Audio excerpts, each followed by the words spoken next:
कि बहुत बड़े बच्चे व्यक्ति पढ़ाई क्यों छोड़ देते हैं बीच में।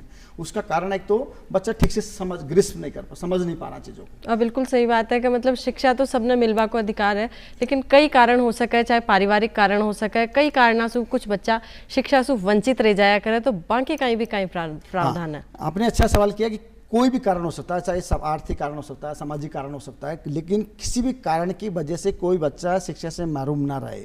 ये लोकतांत्रिक व्यवस्था है और लोकतांत्रिक व्यवस्था होने के नाते ये हमको इंश्योर करना है कि व्यक्ति कहीं भी पैदा हुआ हो, कहीं भी रहता हो, किसी भी क्षेत्र में रहता हो, किसी भी भाषा को जानने वाला हो, भाषा के आधार पर, क्षेत्र के आधार पर, कास्ट के आधार पर, रिलीजन के आधार पर किस बच्चा शिक्षा से महरूम ना रहे।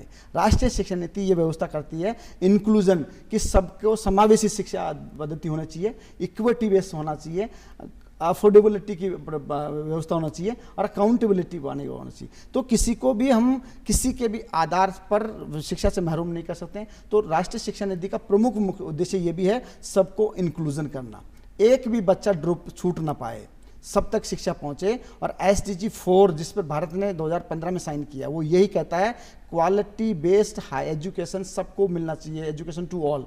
कोई भी बच्चा छूट न पाए किसी भी आधार पर, चाहे वो भाषा हो, चाहे क्षेत्र हो, चाहे कास्ट हो या क्रीड हो, किसी भी आधार पर। तो उस सारे प्रावधानों को पूरा करने का काम राष्ट्रीय शिक्षा नीति है, या यूँ कहें कि 21वीं सदी के शिक्षा का भविष्य का ढांचा बनाने का काम इस नीति के माध्यम से किया गया है, जिसके परिणाम अभी 4 साल अब हमारा शिक्षा नीति को हो गया। आप देखिए कितने सुखद परिणाम आ रहे हैं।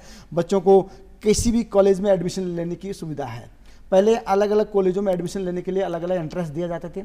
आज CUET, central university entrance test लागू कर दिया पूरे देश के अंदर, जिसके एक ही एग्जाम के माध्यम से आप पूरे देश में किसी भी कॉलेज में एडमिशन ले सकते हो। NTA नेशनल टेस्टिंग एजेंसी, एक एजेंसी बनाई गई जो सभी के लिए एक एग्ज़ाम करवा रही है। पहले हमारा MHRD मंत्रालय होता था, उसको बदलकर शिक्षा मंत्रालय किया गया। ये सारे आमूल चूल परिवर्तन किए गए हैं और